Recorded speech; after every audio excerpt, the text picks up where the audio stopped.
for the test they have against Patrick Mahomes today, Jeff. Hi, Sam. Yeah, I love this quote from Brian Flores this week when he was asked how he's going to defend against the Chiefs. He said, "We like to use 14 players." And it sounds a little bit cliche, but it really is true when it comes to this matchup. A number 2 defense against a number 2 offense. But the inside football aspect of this is what's so interesting. The Dolphins love to blitz. You heard that from Teddy Bruschi last hour. They're 38% blitz per play, per game. And that's 4th in the NFL at this point. The problem with that is Patrick Mahomes is the best in the NFL against the blitz. He's got 12 touchdowns, no interceptions, and a passer rating of 138. Behind the scenes, the Dolphins know this. They know that the Chiefs play well against what they do well. Brian Flores has been very good at being a chameleon this year. It will be interesting if they're willing to go away from what they do best today to try to throw a wrench into the Chiefs system. The problem here again, though, Tyreek Hill, Clyde Edwards-Helaire, both on the injury report this week. Both will play today. The Chiefs' offense is at full strength, and that, Sam, is a very scary thought. Yeah, no doubt. That's always scary when you're going up against the Chiefs' full strength. But, Matt, what do you think it will take for the Dolphins to pull off the upset today? Yeah, they're going to have to score a ton of points, and they've scored a lot of points on defense this year, being aggressive with that all-out blitz. But they cannot. I agree with what Darlington said. I agree with what you said earlier, Teddy. They cannot live that way against the Kansas City Chiefs. Kansas City's just got too much speed, and you've seen them do it against bad teams. Like, they're even giving up huge plays against teams that are not lighting the league on fire, like Kansas City. This is cover 0, 0 blitz. That means everyone's one-on-one with off coverage, off and inside coverage. This is against the Jets. The Jets made them pay for it. This is against the LA Chargers. Again, off coverage, about 7 and 8 yards, flat-footed. If you can buy time, that looks like Mahomes. You think like Tyreek Hill can't score on something like that? Kelsey, here we are again. Those are all 3rd downs. This is just 3rd and 2. Off coverage, looking back at the quarterback. 3rd and 2. This is the Cincinnati Bengals. Touchdown, make them pay. So this is not the way. I get it. Your offense isn't scoring a lot of points. You think your defense has to score points. I think 31 points is the number. 31 points is what they're going to have to score, but they can't give up those big plays like that. They need to make Kansas City get bored, go the long, hard road, not give them gimmies. Brian Flores is a great coach, and you're exactly right about that, Hasselbeck. You can't do what you've been doing if you realize the threat. The greatest coaches can anticipate. If I do this, the player that he is, that you're seeing on screen right now, he will make me pay. So why should I do it? So B-Flow is going to come with other concepts. He's going to come with more single high safety to help on the deep routes. He's going to have robbers. Darlington mentioned 14 guys on the field. Well, in the past, he's fooled Mahomes to thinking, no, it is an all-out blitz, but I'm dropping one out, and it's an extra guy that you didn't see. That type of stuff you'll see. 3-man rush, 8 back, those type of things. B-Flow knows this guy right here, you want to send a free runner at him, you don't have a chance, and that's what I'm waiting to see. Yeah, Brew, I agree with you. I mean, it's got to be simulated pressure. It does try to beat their protection, but you can't risk in man coverage, and you want to. Look, this team's built to match up man coverage. You heard Jeff Darlington talk about how, statistically they're at the top in all those man coverage things, but not against this opponent. Man, they win every one of those matchups. Travis Kelce, he's going to beat whoever you got out there. The Cheetah's going to beat whoever you got out there. Sammy Watkins, like all these guys, you lose every matchup. So you can't do it. And B-Flow's smart enough, but I agree with you, Brew. I think it's simulated pressure and things like that today. And there's differences in man coverage. Sorry to cut you off, Randy. Like, there's difference. Off coverage, I don't think is the strength of the Miami Dolphins sometimes. Yeah, it's not. But that press coverage, they can excel where there is like some help, some deep help if you lose at the line of scrimmage. You're talking about sending a lot of pressure at Patrick Mahomes. That's when I think the offense of Andy Reid and Eric Bieniemy gets creative. And you put a tape together of those playing cover 0 with the cornerbacks playing, about 10 yards off? 7 or 8 yards. That's where their creativity comes from, being able to get the ball in their playmakers' hand. Have you ever seen Kelsey with a quick screen? You ever seen Tyreek Hill with a quick screen?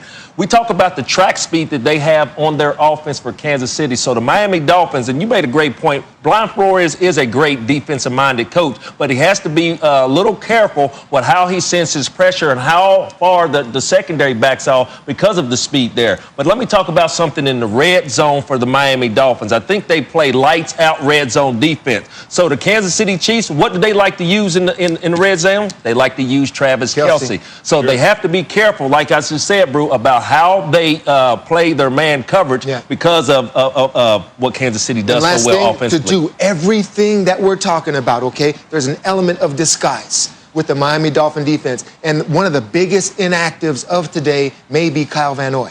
Because if he can't go and implement all of those disguises and be the one that either rushes or drops out of there to help in the middle of the field, in the middle of the intermediate middle, that is a huge loss for the Miami Dolphins today. Yeah, both Van Noy and Roberts inactive in that game, so that makes it tough when you're playing a team like the Chiefs. Matt, I know you said 31 points.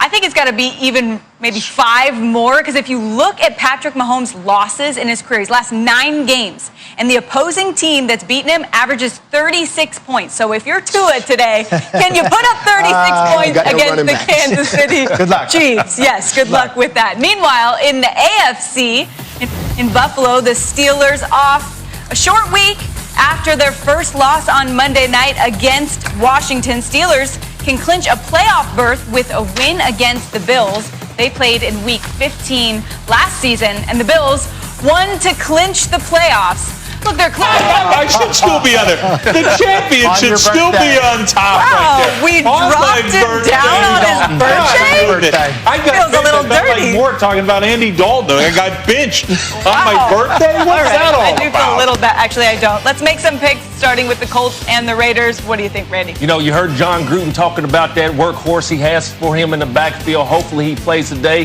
That gives me the Raiders at home. Going with them, Josh Jacobs. Well, Ed Ward had talked about Phillip Rivers has a little bit mobility. No, he doesn't, but he can move in the pocket a little bit. That offensive line's got to protect him. If they do, I think the Colts win. Give me the Colts. I'm going to go with the Colts. If I'm a linebacker for the Colts like Darius Leonard or Anthony Walker Jr., it's party time because DeForest Buckner's back, okay? Colts defense make the plays to win. Yeah, listen, this Colts defense is dominating. I'll take the Colts also because up front, they're winning their matchups. And last week, it was Justin Houston. 3 sacks for him alone last week. This D-line is getting after it, and that is everybody's friend. Yes, Teddy, you mentioned the linebackers, but you know who loves it just as much? The secondary. If you're a DB, you look so much better than you really are when that D-line is feasting. Justin Houston and company, they're feasting.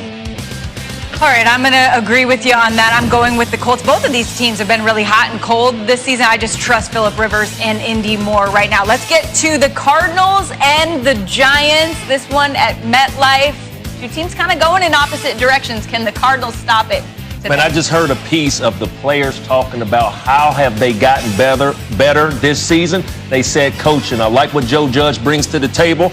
I'm going with the Giants at home. Yeah, I want to go with the Giants, too, if Daniel Jones was truly healthy. I don't think he is. We talked about it earlier in the show that he'd get out there, on one leg. I think that's what he's doing here. I don't think he's healthy. And I think it's time for Kyler Murray, Cliff Kingsbury. Man, you got to step up. You have no chance of the playoffs. You don't win this one today. So I'm going to take the Cardinals. Yeah, Cliff will get them ready, but I'm going to take the Giants because I just respect the grind. I respect it, and that's what the Giants are showing. And you brought up Patrick Graham, defensive coordinator. Blake Martinez, he's active. He'll make some plays. There we go. Yeah, I think the key for Kyler Murray in Arizona, though, is they can just call designed quarterback runs. When he runs the ball 5 times or more, which isn't hard. That's not hard to do. They're 10-2.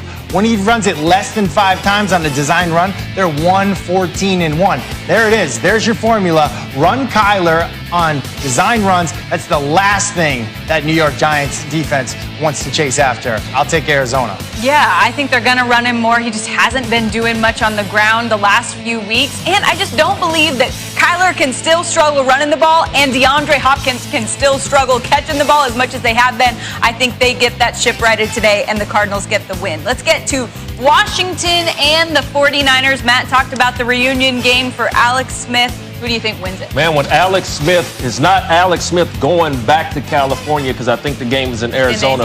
But I like what the Washington football team has been doing as of lately. Knowing what the 49ers have offense, they have a lot of key injuries out. Give me the Washington football team on the road. Yeah, I like it. That Washington football team is led by that unbelievable defensive line. And so to me, man, I mean, they still got all those injuries. No Garoppolo again, no Kittle again. So to me, man, that front four of the Washington football team, I think they're the difference. Give me them. Yeah, the front four is dominant. Alex Smith doesn't make a lot of mistakes. I'm going with the football team also. Yeah, this is a tough one. I wish I could find out what game time decisions are actually going to be up for Washington. That's the toughest. Without that knowledge right now, I'll take San Francisco. I think they're very creative, finding ways to run the ball, and even some of their throws are kind of like runs. That's not always the case with teams, but I'll take San Francisco in a tough game. Obviously coming off a huge win. We like what we saw from Washington, but no Antonio Gibson. And I don't know, this San Francisco 49ers team, I feel like I can't figure them out because they show flashes even with all the injuries that they've had. So I'm going with the Niners today. It's time now to get to Mort and Adam for some Subway good calls as teams release their actives and inactives.